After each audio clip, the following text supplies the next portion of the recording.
This is a cheap sports car, and this is David. Put them together and you get My Depreciated Porsche. Hi, it's David here, and we're in my cheap Porsche. This is the first vlog that I've ever done, so hopefully it turns out all right. This is an inexpensive Porsche, that's why I'm calling it My Depreciated Porsche. And basically all the show's going to be about is my thoughts and the life of owning a Porsche. I'm going to try to give updates on a regular basis.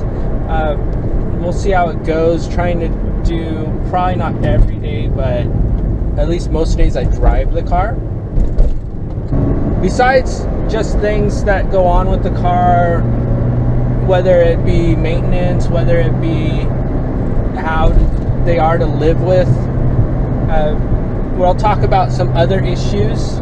We'll talk about things that maybe I write on the blog, just whatever kind of comes up. It'd be a free format that way, kind of just get inside my head, and hopefully there's more there than just air. So this, as I said, was a cheap Porsche. So what exactly does that mean? Well, this is a Porsche Boxster. It's a 1999 986 Boxster. And it costs, well, you can get one of these for under $10,000, which compared to the newer Boxsters, they're about $50,000 starting. That's quite a bit cheaper. So that makes it a cheap Porsche. You can get it for less than a new Honda Civic. So quite a bit less, actually. And they're a lot more fun than something like a Civic's going to be. You've got a mid-engine car, very well balanced. This car is not about straight line speed so much as it is about balance. I mean, that's really what it is. And in fact, that's why you'll see a lot of people commenting about how it's not the fastest car, and it isn't by today's standards, but it is a very good performing car. Magazines of the time when this came out managed to get 0 to 60 in 6 flat, but the claim time is 6.7 seconds to 0 to 60, and you got a top speed of just under 150. I believe it's 149 to be exact.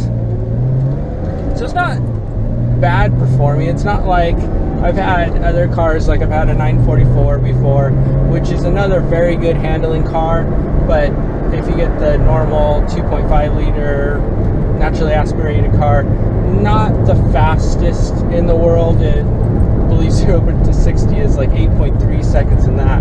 So this is quite a bit faster than something like that. It also costs a bit more than you can find one of those for, but not a ton more. So the fun is when you get in a corner, it just has a very, very, very easy time getting quicker in the corner. In fact, the most frustration will happen when you are on a bit of a twisty road and you're having to slow down because the car in front of you can't keep up. You're just able to hit that corner much faster.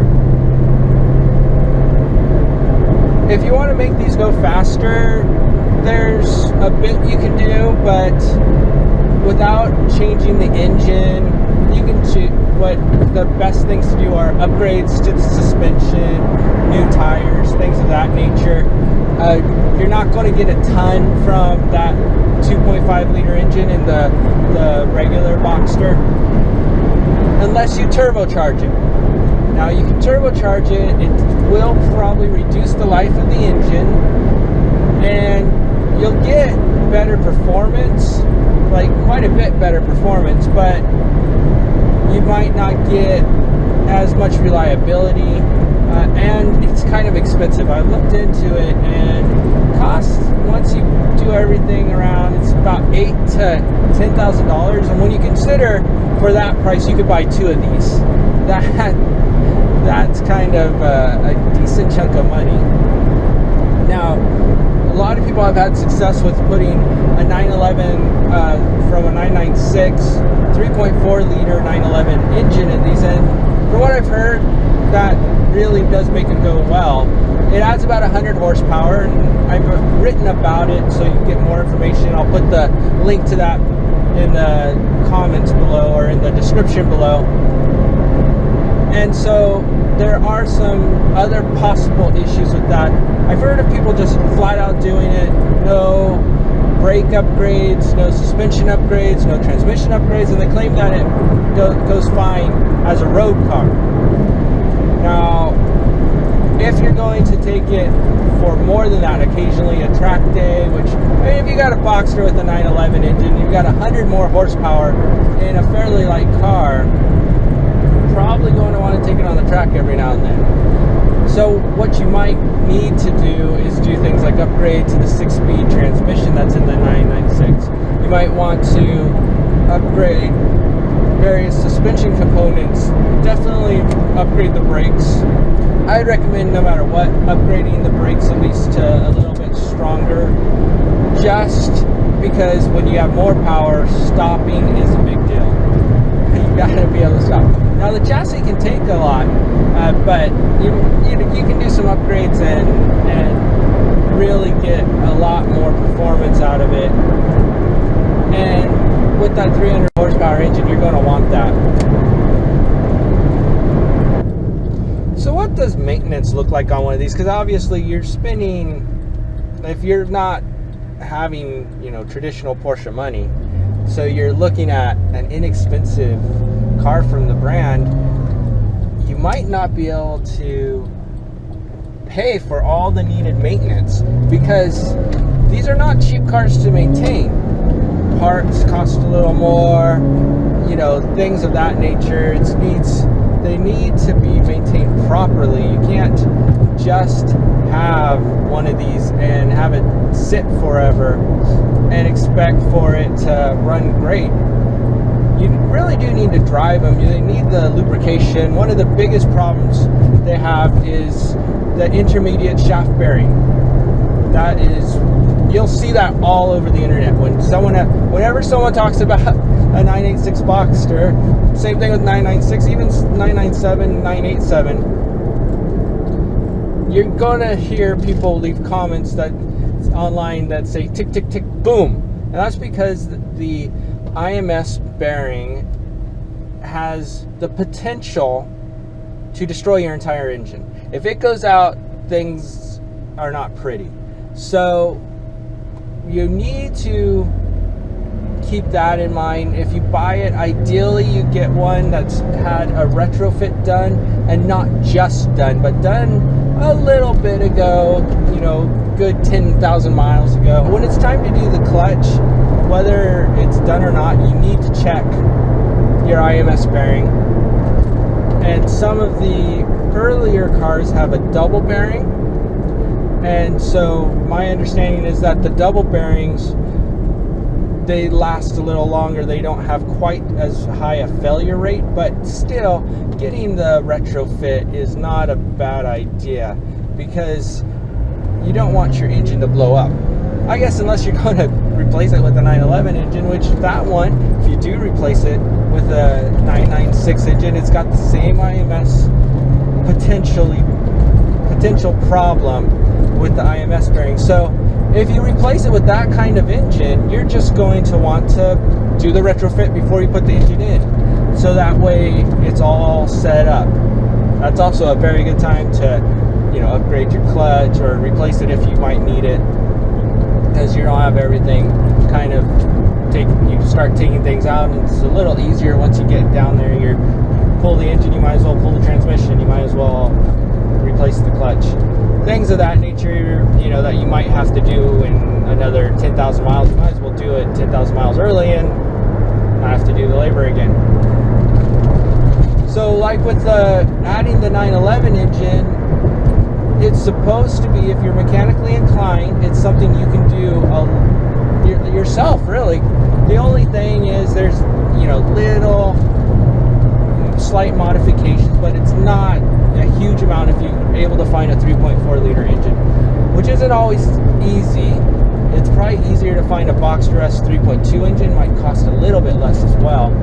But if you can find that 3.4, that's in good running condition or has had a very well done rebuild, then it can be worth it. There are places that will do it for you. I've found a place online, I haven't gotten all the details, so I'll let you know once I do, that does do a 911 retrofit or 911 engine replacement, and they can do anywhere from a 3.4 liter all the way up to, they offer a 4-liter engine that is similar to what you get in a GT3. Now, if you think about, this car weighs about 2,800 pounds. If you got 2,800 pounds and you've got a big 4 liters flat 6 back there, that thing could scream. Now, obviously, you can't just set that engine in there and be like, okay, we're good. You're going to need to upgrade a lot of stuff if you go that route. So 3.4, I think, is the most mild, and an extra 100 horsepower in this thing would be about perfect. So that's probably your most bang for your buck. Although once you start getting into the math, depending on how much you upgrade beyond the engine and how much the engine ends up costing you, you really can probably get the 911 instead. So it really depends on what you want. If you want something more unique, you want that you know what basically the Boxster Spider is, kind of the Cayman GT4 idea, where you got a 911 in a mid-engine package. That's where that comes in. But yeah, outside of doing that, you can get a 911 for the 996 for about the same price as making a 986 and 911. Now, where it really makes sense to upgrade the engine is if you had already had the Boxster, and especially if it's paid off. So let's say you bought a Boxster a number of years ago, have it all paid off, or you paid cash for it because they're not that expensive anymore. And so you've got the car and you enjoy it for a little while, and then the engine blows up. Well, you're gonna have to put a new engine in there because that car's worth nothing without an engine. So even if you want to sell it, you need something in there. At that point, you might as well look into putting in a 911 engine, because if you can do that, you might be able to get a little bit more money for the car, and if you decide to keep it, it might just be a little bit more fun than it was before. Not that these aren't a lot of fun stock. I mean, Porsche's got a really good setup here. It's just by today's standards, we have come to where, I mean, when you look at, say, the muscle cars, you've got the V6 Challenger, for instance. That thing puts out 305 horsepower, and that's the little V6. I mean, the car weighs a ton, but it definitely has a lot more horsepower. Now, you have no problem getting onto freeways, passing most people in this car. And in fact, before you upgrade the horsepower, upgrade the driver. Learn how to drive properly. If you go to some track days, get some lessons that way, driver's education, that's probably the best way to upgrade to get the most out of your car. Tires can also be another thing that you can upgrade, because tires, for not a lot of money, well, comparatively speaking, yeah, I get tires anyways. If you get a good set of tires, spend a little bit more on them, they can actually make you quite a bit faster. The downside is the ones that are going to make you the fastest are mostly summer tires. So if you live in a place where it rains a lot, just say you live in Seattle, you can't get those kinds of tires. It's just not safe. If you live in a place like I do in California, you can probably get away with summer tires, and especially if you have more than one car, because if it really comes down, you just take the other car. But not if you're in a place where it rains often, you get snow. Now, unless you're going to store it, you're going to literally have the tires, wear them just in this, have them just on there in the summer.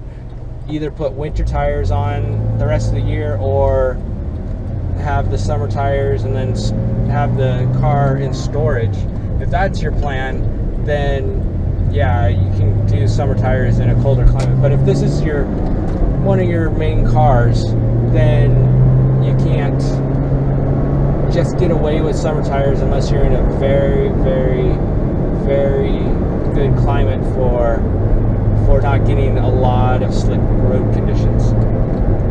I want to be chronicling just my day-to-day with the car, how it drives, different things, issues that come up, things that have to get fixed, things that get replaced. And so if you're thinking of buying one, just check out what my life is like with this cheap Porsche and see if it's worth it, because they're a lot of fun, but there's some stuff that you got to keep in mind before you just buy any upper make brand.